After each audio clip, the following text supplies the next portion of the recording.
Hey, thanks for watching The Truth with Andrew Washington and Frank Carrera. I just want to start out by telling you that America is being dumbed down, and we're getting more and more evidence of this each day. So, with that being said, I'm no longer going to get into any type of argument or discussion with anyone born after 1995 because you guys don't even know how to write in cursive. So, there's no point in even messing with you. We're, we're in a time where intelligent people are being silenced so that stupid people don't get offended. Yikes. This is gonna happen. I don't know if you guys paid attention to what's going on in the news recently, but that foolish guy who drove through a crowd of 23 people in Manhattan, and I think it was 2017, he injured 22 and killed one of them. This man is getting no jail time. But you say that our justice system is just right. Yeah, good luck with that one. But I did get pulled over, unfortunately. As I was coming here, I got pulled over, and the officer looked down in my cup, and he saw my vape pen. And he looks at me and he goes, "You know those things are killing people." I looked around, I looked at him, I said, "Bro, they say the same thing about you guys." Oh, yeah. Well, with that, my buddy Frank Carrera is off in Florida, enjoying his time with his family. He is at Epcot Center. Yep, Epcot Center. I'm not. He went there with his family the other day. I have a picture of him having some fun somewhere. There's a picture of Epcot Center. That's one of the first ones that he put up. And he's out there doing his thing. He's enjoying his time with his wife. He's got his kids there. He took his son with him. And then his other daughter flew in as well to join them. So I hope you're having fun, Frankie. We're going to get through this without you, but you know you're always with us. Then that's my man, Frankie. Good for you, man. I just don't know how this guy, he's enjoying retired life. It's like every 3 weeks he's taking another vacation. I'm just jealous. That's all. I'd like to also give a big shout out to my niece, Janae Wilson. She's out there in Minnesota, but today is her 28th birthday. And this girl, she's working on a PhD. She's done the bachelor's degree. She's done the double bachelor's degree. And now she's working on a PhD. So she's doing some big things out there.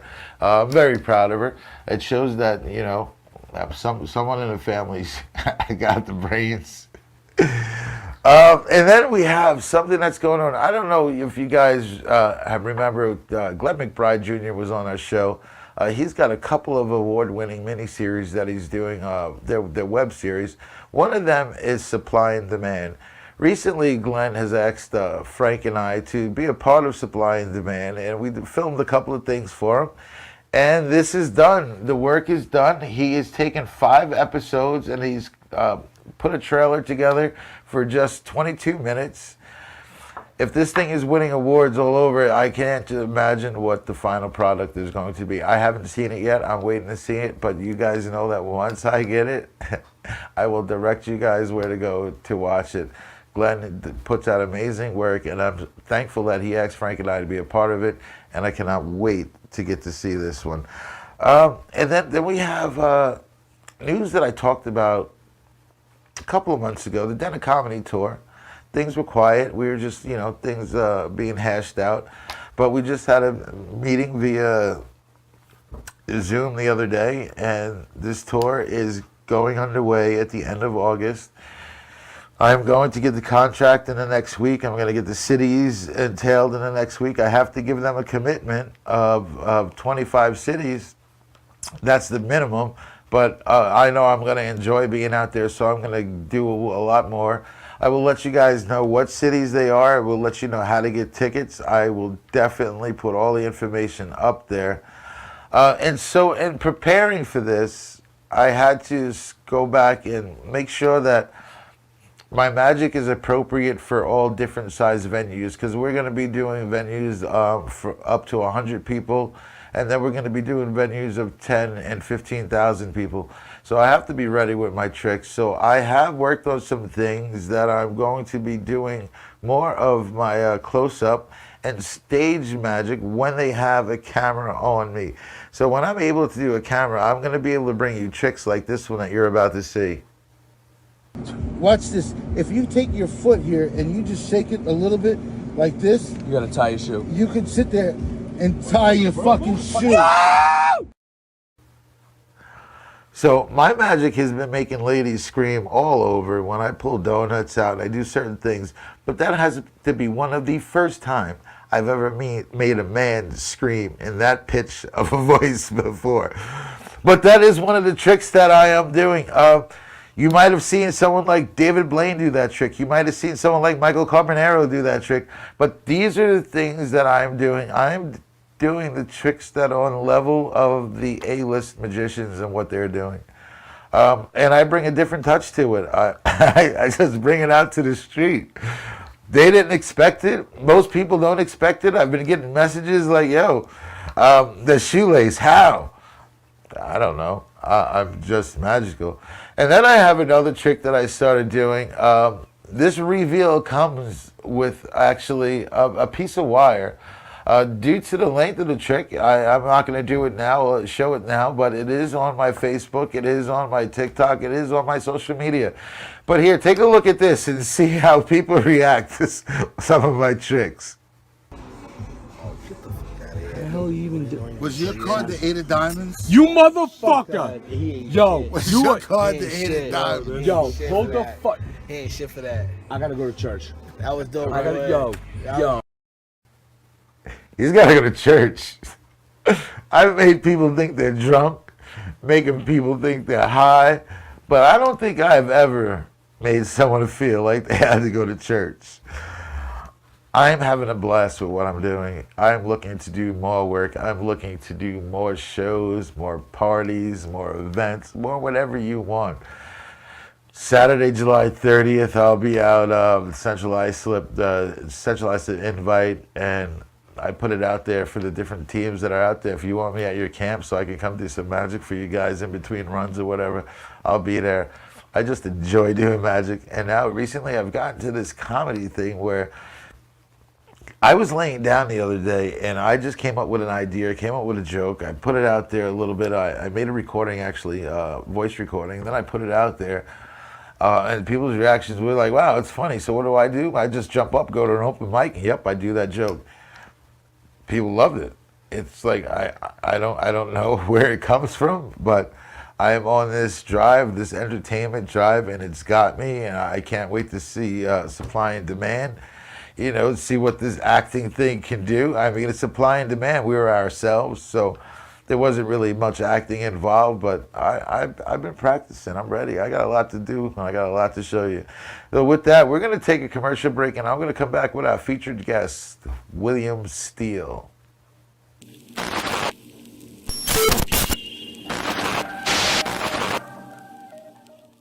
Honey, it's such a beautiful night. Let's eat outside. Okay, hon, sounds great. These bugs are out of control. Oh no, honey, look, Luna has a tick. We gotta do something about these bugs. It's ridiculous. Don't let mosquitoes and ticks ruin another summer. Call NoFo Tick and Mosquito Control. 631-888-NOFO. That's 631-888-NOFO. Or visit NoFoTickControl.com. That's NoFoTickControl.com.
Hey, yeah, usually I get, hey, we're coming back. Here we are. So I just want to let you know, guys, know we've had him on the show before, and he's here again because there's a lot of things going on in his life, and they're exciting to me, and I hope they're as exciting to you. So at one time, this man, he was a high-level burglar. He changed his life around. He did his time, and he did what he had to do. Now he's become one of the authors that we like to read about. He talks about high crime. He talks about murder mysteries, and most of all, he talks about serial killers. Now he's got something going on big. He's working with A&E. They're coming out with a show that we'll get to shortly. Here he is, my new friend, William Steele. Hey, William, thank you for having me. Thank you for having me and Mary. And Dr. Mary Bass as well. Thank you for joining us. Thank you for having me. My beautiful fiance. Fiance, hey. So you're the one that he tells me is keeping him in line and letting him know about what's coming ahead. All these trolls. I try, yeah. Well, good for you. William, a lot has changed since we last talked. Just give me a brief update, some of the things that's happened since, we last talked a couple of months ago. All right. Well, as you know, I did 18 years in prison for nonviolent crime, and I was offered a TV show shortly before my release. I couldn't talk much about it then. Now I can. A&E Network has released a trailer, and the publicity has started a few days ago. It's called Inmate to Roommate. It's about me starting my life fresh with people I don't know that well, because I decided not to go to New York for personal reasons I'm not going to get into, but with family, with my personal family. And so it's about this journey of living with people that were essentially my pen pals when I was in prison. And I can't give anything more away than that, but it's called Inmate to Roommate. And if you watched Love After Lockup or 90 Day Fiance, something like those, same production company made it, but this is on a much better network, a little more highbrow. And it's really about holding recidivism down and how lack of somebody finding some place to live upon release from prison, recidivism rates, repeat offender rates increase dramatically. And I've always been working in prison law libraries and trying to help people. I worked as an advocate with the administration for the offenders. Everywhere I've ever went, I've tried to help people. You know the story from before. I was a locksmith and alarm technician, and I went bad, and I started doing multi-million-dollar burglaries all across the United States, jewel art thefts all over the place. And, from Palm Beach to California, Laguna Beach, LA, all over. Wherever. And, I paid a heavy price. Well, And that's so- the thing, William. And I had somebody today message me and say, how can you have a burglar on your show? I said, are you kidding me? And then I actually broke it down to him. I said, all you're seeing is the word burglar. You're not seeing the person who spent years giving back, serving his time. What you've done after that, since you've been out the 18 months, trying to rebuild your life in a positive way, using some of the negative skills that you learned, but for better use this time. So people don't see that, and that's part of the struggle right now in our country is, like, dude, you're living like you live in a glass house, but I'm sure if I spent 10 minutes talking to you, I'd find something out that you don't want people to know. Exactly So right. I understand a little bit about the fight that you have to go through to try to get back to where you are. And you're lucky that you have someone like Mary by your side to help you through this. And Right. speaking of your show, it's really not out there yet, but we happen to have our hands on a little trailer provided by A&E, and I'd like to play that for you guys so you guys can see what this is like, inmate to roommate. You'll see me. There you go. After 18 years, I am finally free. They're just out of prison. What's your worst fear? Failing? I'm about to take an inmate in to live with me. Some people will do anything to keep their freedom. We have your list of rules. The hell did I get myself into here? And when a life is on the line, I got a lot to lose. It's very important for me not to go back to prison. how far would you go? We're done here. I'm leaving. You ain't gotta go home, but you got to leave here. Sorry we failed you. Inmate to Roommate. New series premieres Thursday, August 18th at 10. Only on A&E. That looked pretty interesting. It looked pretty interesting. I can't wait. What was that, August 28th? Thursdays? August 18th, just a few more weeks, and it's going to be on A&E at 10 o'clock, prime time slot. And I'm really humbled because now I write books. You see, I struggled with a cocaine problem for many years. I didn't drink. I didn't, smoke weed. The things I probably should have did and not ended up in prison. But once I got using so much coke for so many years, I started trafficking cocaine, guns, and I used my skills with alarms and locks. And my life just really unraveled. Even though I made millions of dollars, I was miserable. I was always looking over my shoulder. So, the days of lost really cost me to see the light. Towards the end of my sentence, I was always fighting for college programs and university programs to come in.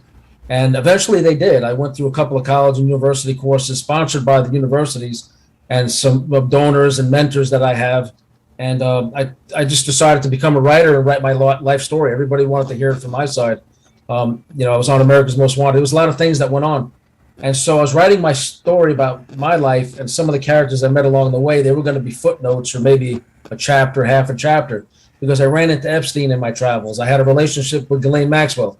I knew Robert Durst.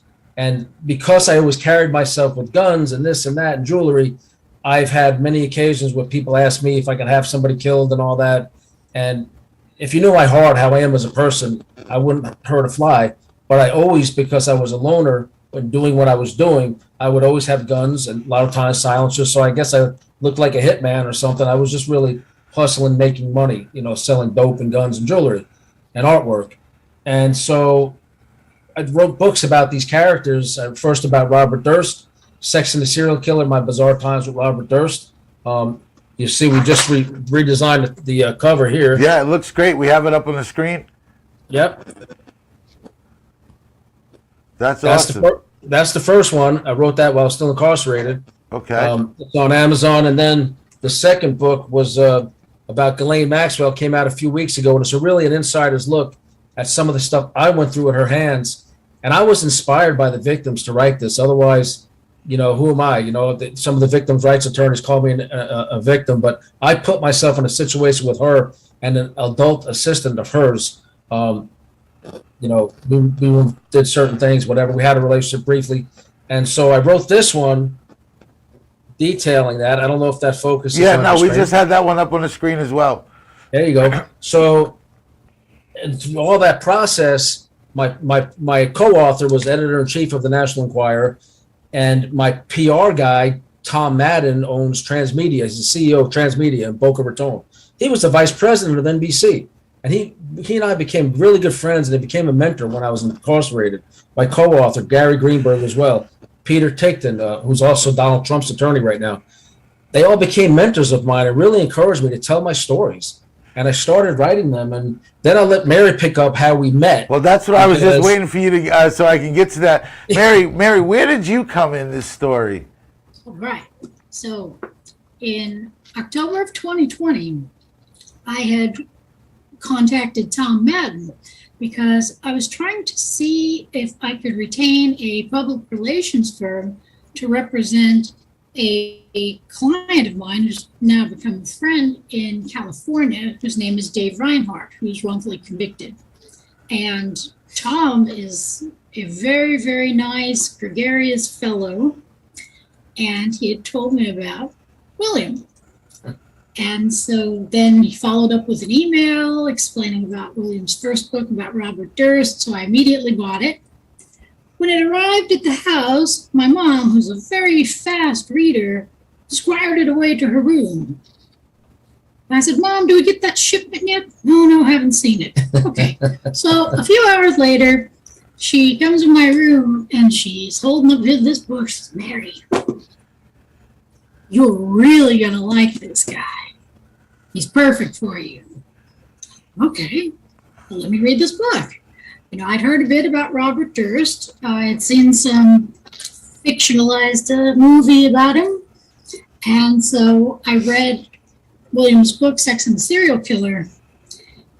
And then I wrote William a letter explaining that I feel he's very courageous and brave for telling these stories about these very wealthy, powerful people, because the more money people have, I think the more they can do to silence you. I've been in a bad position where I've been trying to publish a book of mine since 2012, and I've received a lot of heat and death threats to not publish it. It's not nearly as exciting or controversial as anything William writes. Right. After reading his book, it gave me a lot of bravery and courage to start coming forward with my stories and what I've been through. And so I'm very grateful to him for the risks he's taken with his writing.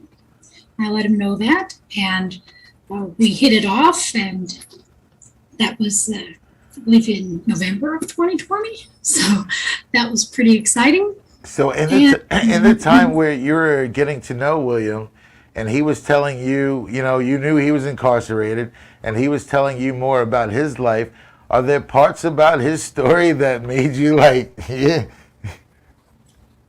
No, not at all, except that I'm amazed he survived as many things as he has, because there's a lot of danger involved. But no, and I don't judge anyone that's done time. I don't think that defines people at all. A lot of the undercurrent of a lot of my books is my faith, and I do believe my faith in God, and you know, have really led to a change of heart in my activities and my desire to do certain things. And I just really, I prayed for so many years. You know, you're in prison, you're lonely. It's, you know, you want somebody to write to, somebody to give a crap about you, and nobody wants to give a chance to get to know a guy in prison. And you know, I cut off old connections, and family stole from me when I was in prison. So I was just like, well, you know, God, here's the woman I want. You know, I want a super intelligent woman, and I want somebody who's just has a really strong faith in God. And I didn't even care what she looked like, you know. Well, then she shows up 3 months before my release, and the beauty was just the icing on the cake. That had to give you a lot to look forward to come home to.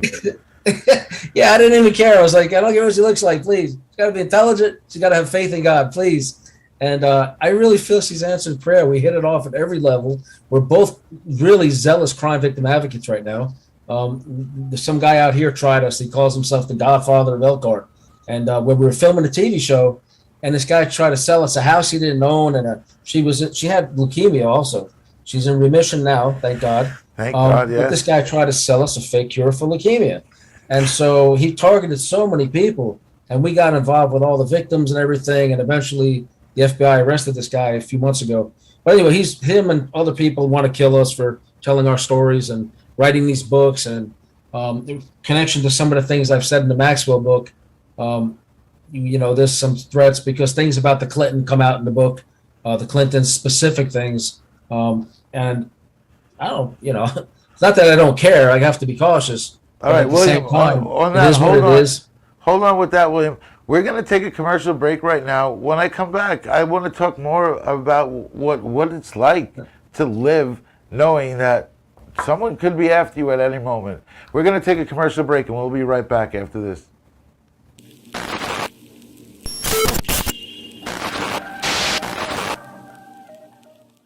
Honey, it's such a beautiful night. Let's eat outside. Okay, hon, sounds great. These bugs are out of control. Oh no, honey, look, Luna has a tick. We gotta do something about these bugs. It's ridiculous. Don't let mosquitoes and ticks ruin another summer. Call NoFo Tick and Mosquito Control. 631-888-NOFO. That's 631-888-NOFO. Or visit NoFoTickControl.com. That's NoFoTickControl.com.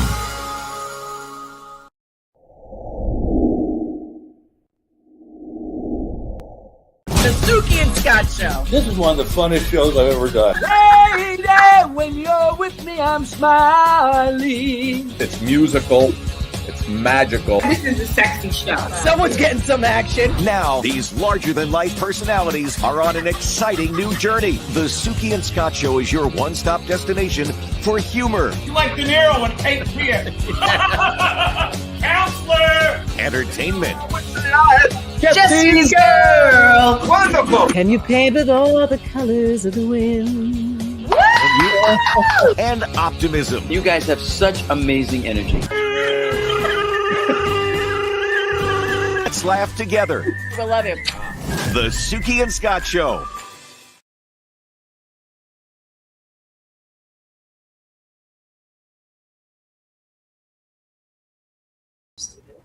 And we're back. We're here with William Steele and Dr. Mary Bass. Again, thanks for joining us, and the story is amazing. So before we went to commercial break, we were briefly talking about what it's like to live knowing that, people actually want you dead.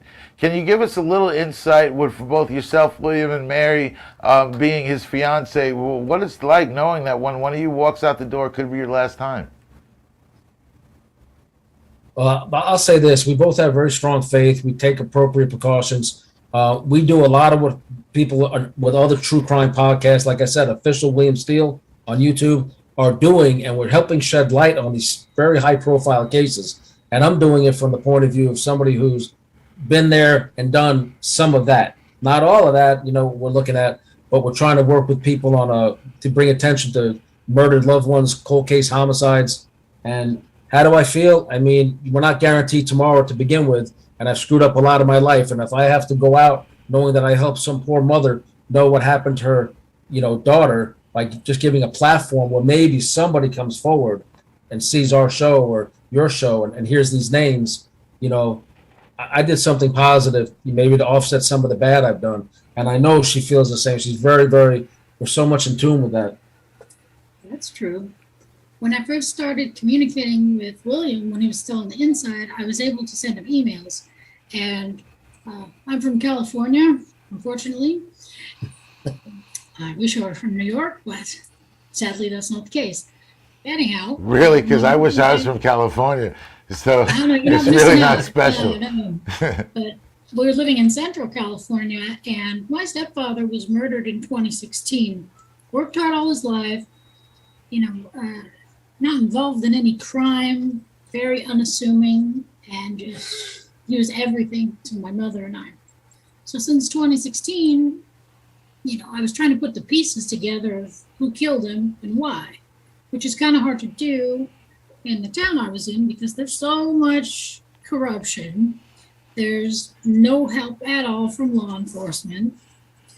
And they, everyone involved would refuse to speak to me, and they're quite a bit older than me. So I started looking into their past, kind of, what have they been up to historically? Well, they're organized crime, but it's a very lawless part of California, so they're not held accountable. So I've had a lot of threats on my life since I started looking into that. But I kept digging. I found more and more answers. I found Dave Reinhardt's case of being wrongfully convicted, set up by his own family and law enforcement in that town, tried to murder him in his own house. Somehow he survived that. I found him. I found the commonalities between his case, what happened to my stepfather, all the people involved, and I put it all together like a RICO case. And these people know I'm a forensic accountant. No one's nosier than a forensic accountant. And if it's about money, I'll know what's going on. But they still wanted to mess with me. So, right.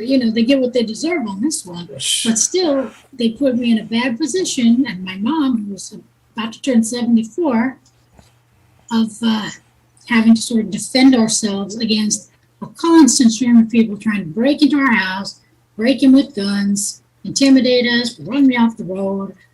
I, through the grace of God, got myself out of a very dangerous kidnapping attempt. So I'm aware there's a lot of people that want me dead, but I just have to keep pushing through. Wow. William said he was strong. Very helpful to me. Even when he was inside, he didn't have to be helpful to me. Who am I? I'm not anybody important or anything. But I would send him photos from our home surveillance and ask him, what do you think I could be doing to try and protect our house more? And he would give me these really great tips to try and discourage people from trying to invade our home. And he was so kind and so concerned, and he knew everything was very serious going on. And he's just really been there, from the start. And then once he was out and filming this show, during the show, he managed to multitask this. I'll never know how I could do any of this. He came to California, helped my mother and I sell our house very discreetly and get out of that town and move, which is very hard to do when there's a lot of people that want you dead and are watching your every move. So we're forever grateful to him because that was very risky for him. She uncovered a decades-long probate fraud ring involving attorneys and cops and a stock brokerage firm. And she built a racketeering case against them, a prosecutable case. She's a data scientist, a forensic accountant, and civilian fraud examiner. So basically, when they tried to rob her mother and killed her stepfather, they picked the wrong victim when they picked her. Like the guy here, Charles Ray Smith in this town, when he tried us, I warned him. I said, if you're full of shit, you're going to come to regret it. I said, because I see right through you, all your brags and boasts. He's got a big mansion on the river, and he's the wealthiest guy in town. So I'd like to just turn my street experience, my prison experience, my faith around and really just help people. Consequences be damned. If something happens, I know I went out doing the right thing. So now you've become an advocate. That's right. You're an advocate for the wrongly convicted as well, Yeah. correct? Yep, I was a law clerk in prison and came to see a lot of people that were innocent. And these innocence projects, they usually only help people with life sentences or death penalty. So you have all these other guys that are also innocent that just didn't want to take 20 years, so they took 5. You know, they're going to get deported after that, and or they don't know how to read or write. So I'm helping them write home. I'm working in every capacity. I'm working with the mental health department. I'm working with the chaplain's office. I was really in the law library, and I was breaking my back, but it was so rewarding to help people who felt they had no hope. I got to help a few guys get out, but it was just so heartbreaking. And these programs you hear about, they're so limited in who they can help, And so we decided to help the guys maybe with the lesser stuff that still want to, get out. Like Dave doesn't have the lesser situation. FreeDaveReinhardt.com, California prison. The guys, write him, please. He would love to hear from people. But anyway, so he's got 53 years or something, and I think he's got just like 5 or 10 or 8 years in or something right now. 18 years in right now. Excuse me. Yeah, you were close. Yeah, he's just in a really bad situation. His family set him up the same ring that robbed from her mother and her stepfather. They got this guy for, I understand, about $400 million, and then entrapped him to a house and with fake standoff with the cops, and then put him in prison for 50-something years. And it was just a setup to steal his trust. So we're working on these cold case homicides, try to give people a voice. Case out there in Long Island, where you guys are from, Kathleen Turkovic's daughter, Paula, was murdered. I believe it was in Mineola, coming home from work. We're trying to give her a spotlight, have her as a guest like you're doing for us on our true crime channel, Official William Steele on YouTube. And from there, we're going to expand it out and go full bore, maybe 5 days a week. Also, the case of Blake Van Delsen here in Indiana. This guy was his young man, about 19 years old. He was found in the snow 10 miles from house with his hands in his pocket and a bullet wound through his head. Police ruled it a suicide to cover it up. It was a hate crime. He was a gay young man, and so it was some sort of hate crime. And the family can't get any justice, so we're trying to get them on our show. Then the murder case of Trina McCreary here in Elkhart. This guy that tried to rip us off, the only billionaire in Elkhart, so he claims, admitted on tape that he murdered Trina because she gave a cell phone to the FBI that made the case against him. He's admitted that. He's tied in with law enforcement. They never charged him. Now the FBI and all these other agencies are taking a look at it again. She told everybody, I gave the phone to the FBI. He found out. He's going to kill me. And she went over there, massive drug overdose, dead. He's been bragging about doing it. He sent me and other people pictures of her body after he did it. So what he'll do if he can't kill you or intimidate you, he was actually an informant for the FBI years ago. That's been in the newspaper. And he was setting victims up that he stole money from, $1 million here, $500,000 here. And if you threaten to go to the cops on this guy, he's got 50 Harley Davidson motorcycles, luxury cars, all kinds of crap around here in this town. And everybody thought he was a wealthy benefactor to everybody. But he would tell them that he was also a high-ranking member of the Hells Angels while he's working as an informant for the FBI. Now, that didn't go over too good right in this area because there's a lot of, nice guys on motorcycles around here. So he's a character, and he got caught in a perjury to the judge about 2 months ago. Anyway, so this guy would entrap people. If he couldn't get you scared to stop you from going to the cops, he would give you a gift of a laptop while he's talking to you, and you get home, and 3 days later they cave in your door and it's loaded with child porn. So he was sending other victims with fake loaded computers to prison. And Dr. Leslie Marlin Scholl, a doctor friend of ours now, just got released. I'd love to have him on your show. He was entrapped by this guy, Charles Ray Smith, in a fake murder for hire scheme. Well, the feds dropped the murder for hire charge because they knew it was bogus. But because he transferred $300,000 in guns to this guy, supposedly for safekeeping, the guy stole all the guns, sold them for $45,000, and turned in the machine guns and silencers to the ATF and the FBI, and they charged the doctor with transferring those legal weapons without the proper paperwork and put him in prison for 18 years. The doctor lost $1 million he gave to the guy on a scam, a property scam, and over $7 million to his wife and business partners and 3 medical clinics here in town. Well, he's out now. We're trying to help him get his license back. And so that's Dr. Leslie Marlin Scholl. It's a Goshen, Indiana case. You look it up, FBI. But anyway, so we talk to him all the time.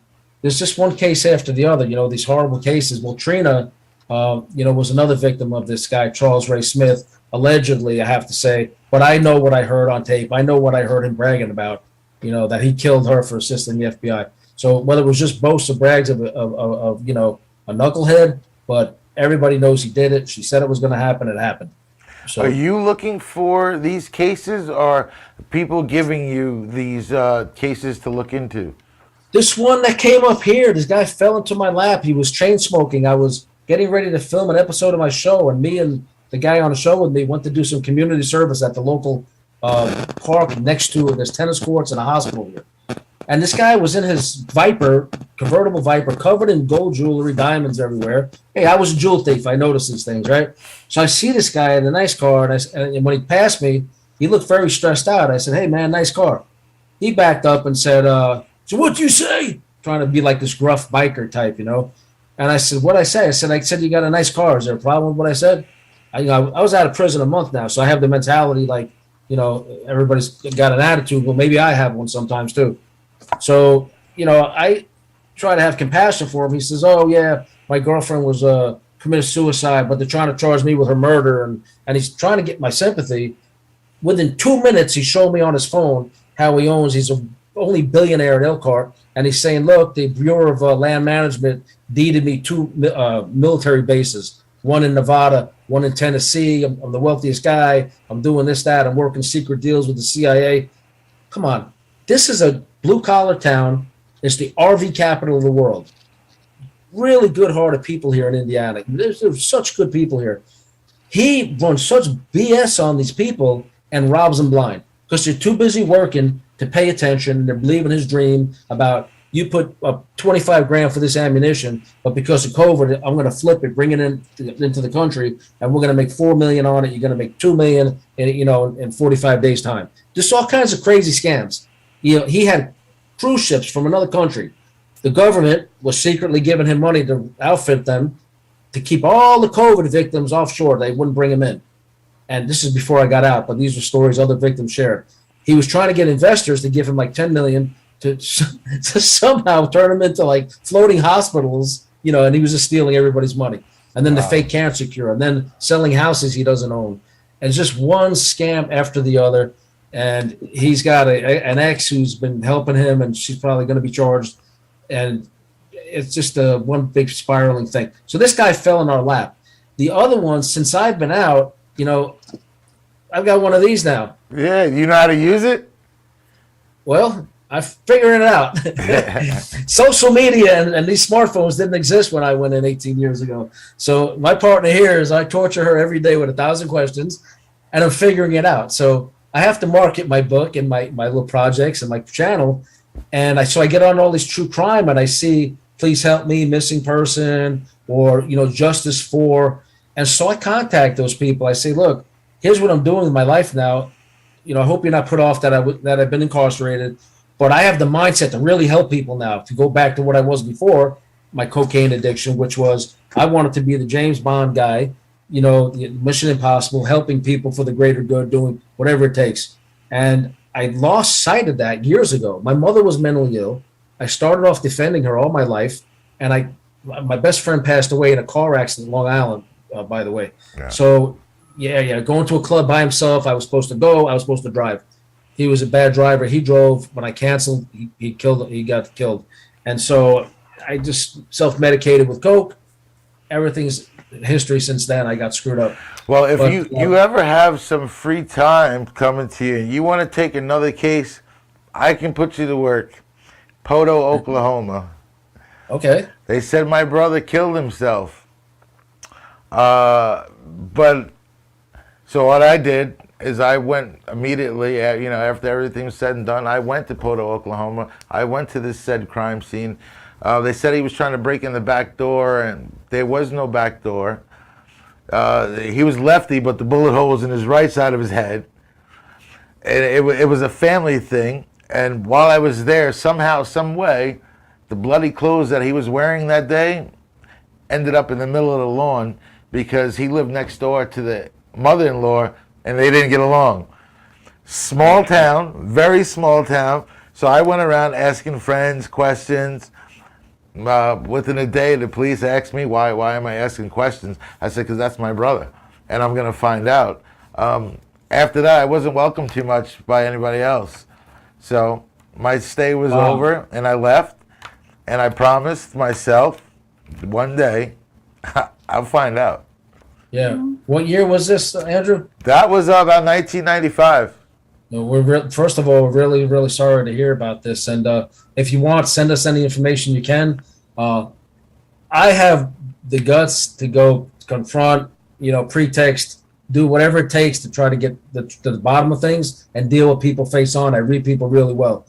Mary, on the other hand, can find out anything about anybody, any last living detail, and we will find somebody, most likely that will know something you haven't heard before. And a lot of times, if the local police won't take up the case, there's certain applications you can petition for the state police of a given state, for example, here. Yeah, and reopen it. One of the sad things about it is they talked my mother into embalming him in Oklahoma before sending him home.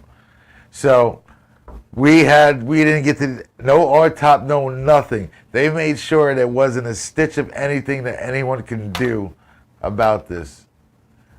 Wow. Well, sorry to hear that. Send us anything you can on it. We'll get in touch over here the next day or two. I appreciate it, and maybe there's a reason our paths crossed. I always said one day I'll have enough money, or I have the capability of looking into it further. But yeah, that's one thing that stays on my mind. Listen, we're going to take a commercial break, one last one, and then we'll be back with more Dr. Mary Bass and William Steele.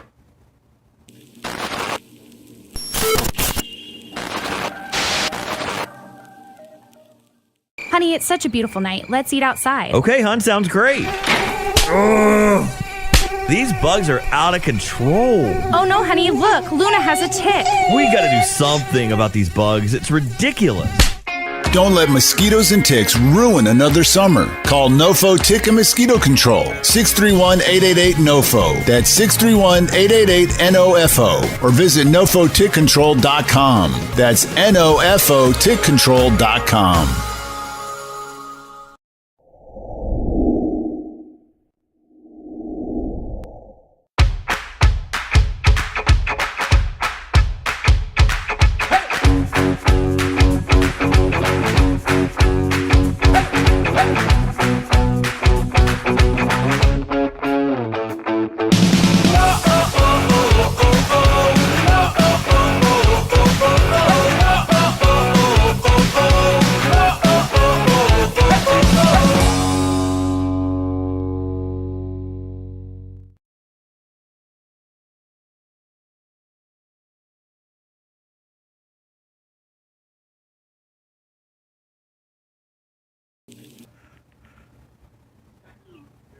And here we are. We're back with Dr. Mary Bass and William Steele. I think he's back in the room. There you are. We were having a little bit, but thankfully we took that commercial break when we did, so we're able to work that out. So, William, is there anything else that you guys like to talk about? Let us know again when the A&E series starts. The TV show starts on August 18th on A&E Network. It's called Inmate to Roommate, and it's prime time, 10 o'clock. The other thing I'd like to discuss is found a phenomenal new agent working in conjunction with my other agents. Of course, the network assigns agents, and then my best friend used to be vice president of NBC. So Liz Coppola, she's titled herself the Godmother Agent, and she is a fighter. She's going out of her way to try to book additional podcasts and interview opportunities for me to promote my books and our projects. And so we give a shout out to Liz. We thank her for all the hookup. She's been, I heard she's phenomenal, and she's showing herself to be so. You know, we don't know her that long, but man, she's good. Well, I can tell you, I've heard a lot about Liz. Liz is always traveling back and forth. That's right. Frank Carrera stays in touch with her, and he's working diligently to try to get Liz to represent me as well. So who knows? We could be little, teammates soon. Yep, the Godmother Agent. Look it up. You know, I've already checked everything she's got, man. No, not you. You're looking. Oh, yeah, tell everybody else look it up. But before I go any further, I got to thank a few people that are watching, and one of my littlest biggest fans, she's this little cute girl. She stands about 3.5 feet tall. Ariana, how are you? Thanks for watching. Maybe you'll get to see some magic soon. But, my shows wouldn't be anything without these folks watching. So, Ann Rothney, thank you. Mickey Delaney, thank you. Tara, thank you very much. All you guys that are out there watching us, please make sure you continue watching. Any more I got to throw out there? Kathy started watching, halfway into the show. It's awesome, man. This is pretty cool. So, there you go. There's my plug. Back to you. Back to me? Okay.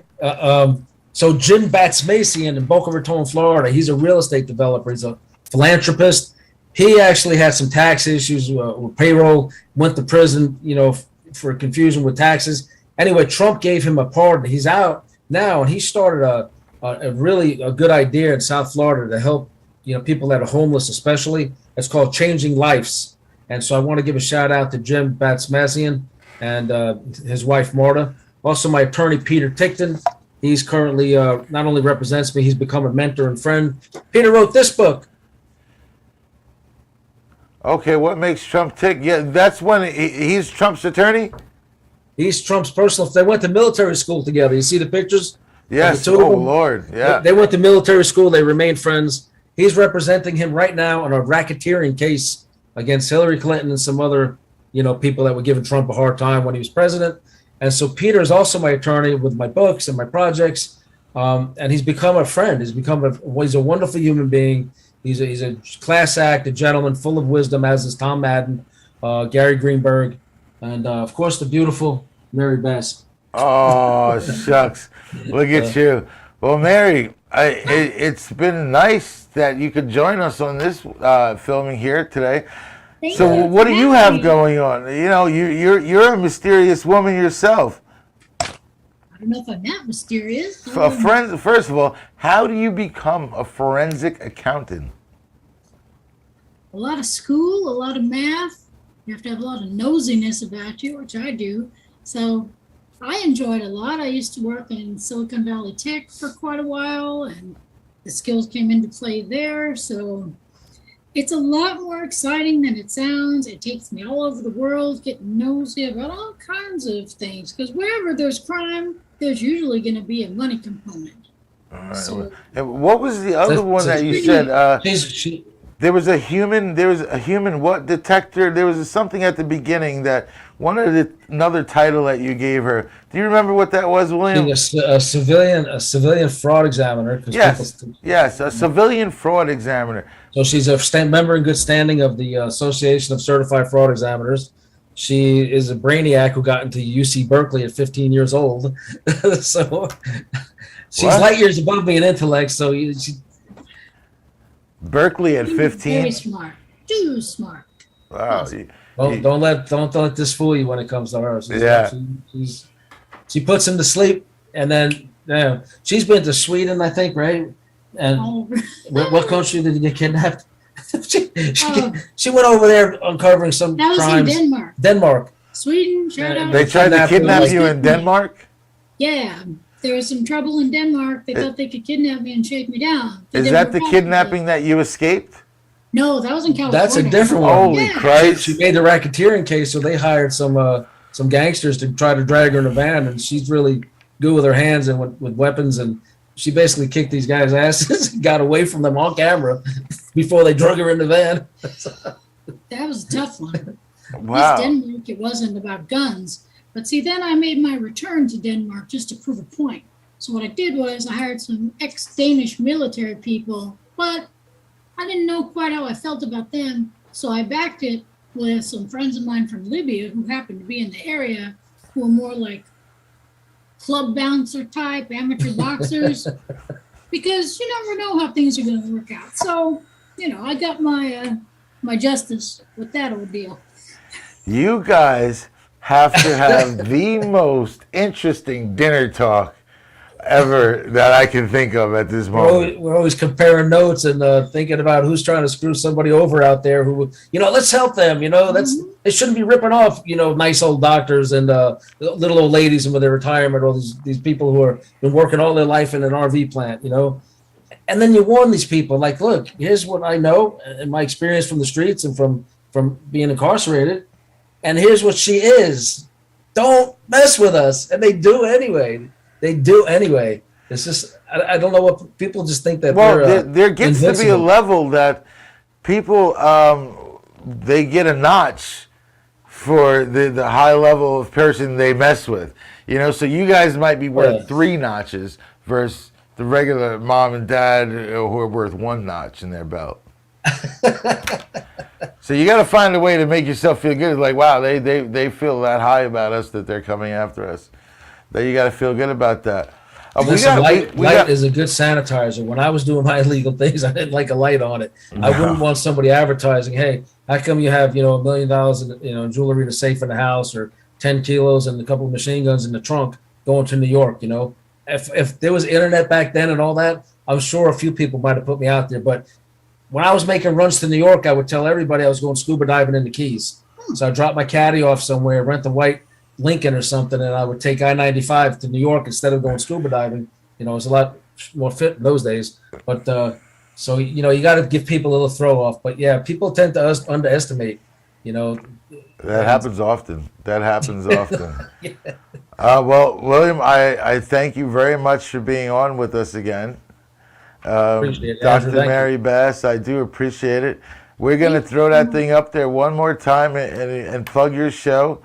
That's Inmate to Roommate on A&E, August 18th, 10 p.m., 9 p.m. Central. Thursdays, check it out. This would be very interesting. Please subscribe to my YouTube channel, Official William Steele.